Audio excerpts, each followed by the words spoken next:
Let's talk more about this then with governance analyst Professor Mark Swilling. A very good evening to you, Professor. Thank you for your time. How big of a problem is this, especially for someone who was recently appointed to cabinet? Well, I don't know the details of this specific case, and the report is not exactly accurate. But I think what is true, though, is the levels of corruption in our universities. And there's more and more cases that are emerging, and various professors at various universities are starting to speak out against this, and sometimes at great risk to themselves. And the minister has already responded. She says it's not true, it's all baseless. But if there's an SIU investigation ongoing, she serves at the behest of the president. Does he have to act, or should he just watch this play out, basically, and let the investigation come to its conclusion? Well, there's an SIU investigation which may or may not include her on the list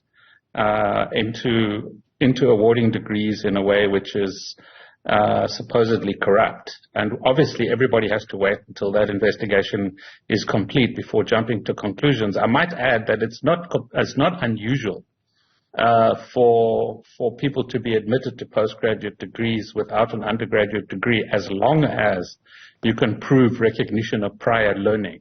So recognition of prior learning has to be established and approved by the relevant authorities within the university before someone can be admitted. Right, and the quote from the News 24 piece suggests that there is no proof that there was prior recognition of learning. It says there's no proof either that the candidate, Minister Kievit, was accepted at honours through RPL, recognition of prior learning. The candidate applied for honours and was admitted without the NQF Level 7 or its equivalent, or indeed RPL. How then do we better manage these processes, especially at a time when we're talking about better capacitating the state, appointing people who are not only suitably qualified, but also occupy the very best moral and ethical standing? Yes, as you were saying, we are awaiting a conclusion from the investigation, but how do we continue that conversation?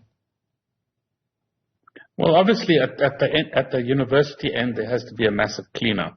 And this is applicable to many different universities, because corruption is widespread across all our public and private institutional sectors. So, this is part of a societal move to reestablish an ethical base for our society, and we all are engaged in that struggle. Obviously, we must also scrutinize the qualifications of the most senior political representatives in our country, and that's what the press and what you are now doing. But we don't really have sufficient evidence yet in order to pass judgment. If indeed there's no undergraduate qualification and no recognition of prior learning approval, then that is a problem. But I don't know the details of the case, so I can't really pronounce on that. But it does speak to, I suppose, the urgency or the need for the SIU to include these investigations quite speedily, because when so many names have been thrown out there and there are these question marks, we do need to have an investigation that settles it all so we can move on and perhaps deal with the consequences where guilt is established.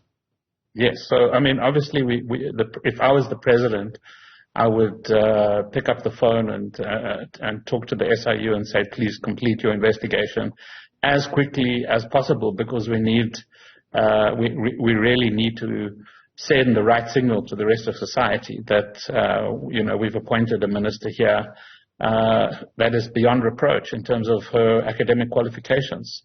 So that should be the focus of the SIU at this stage. Just deal with that particular case and get it out of the way. Professor Mark Swilling, such a pleasure to speak to you. Thank you for your time.